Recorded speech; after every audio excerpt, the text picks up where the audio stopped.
I think you're misunderstanding the message. A lot of women want to be taken care of. They want the man to provide and do everything for them just because they're a woman. Women also want respect, don't want to be bought. They hate it when a man thinks because he pays for it, he can demand whatever he wants from it. But what does he get in return? If he's providing everything, and what are you giving to him? Just your presence as a woman? A provider isn't asking for your finances. He's looking for a woman who is going to be there for him, a partner. In the girlfriend stage, the same way that a girlfriend says, oh, you shouldn't give him husband treatment, it's the same way a masculine shouldn't give a girlfriend wife treatment. I'm not biased.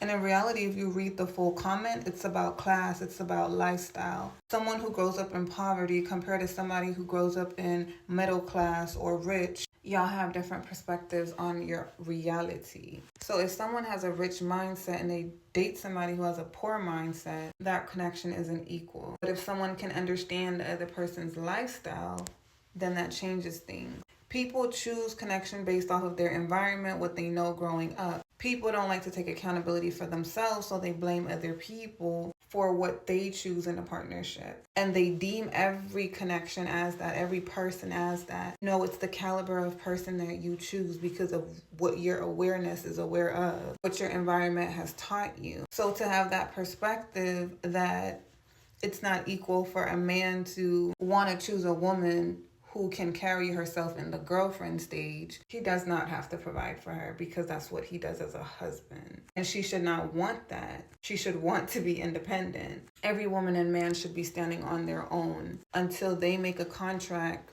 in marriage to be with one another and take on each other's baggage, whatever the fuck. But their paths will align based off of who they want to be, who they're becoming. So that's fine if you don't want to teach your son that. You're entitled to that. But at least understand other people's perspective. There's nothing wrong with a man knowing his worth.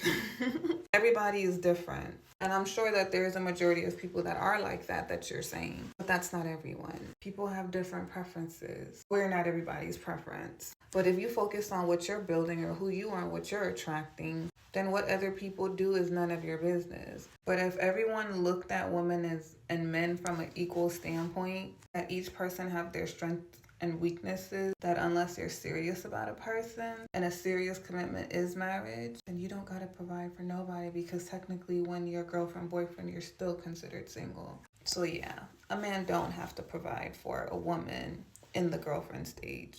And a woman don't have to do wifely things for a man in the girlfriend stage.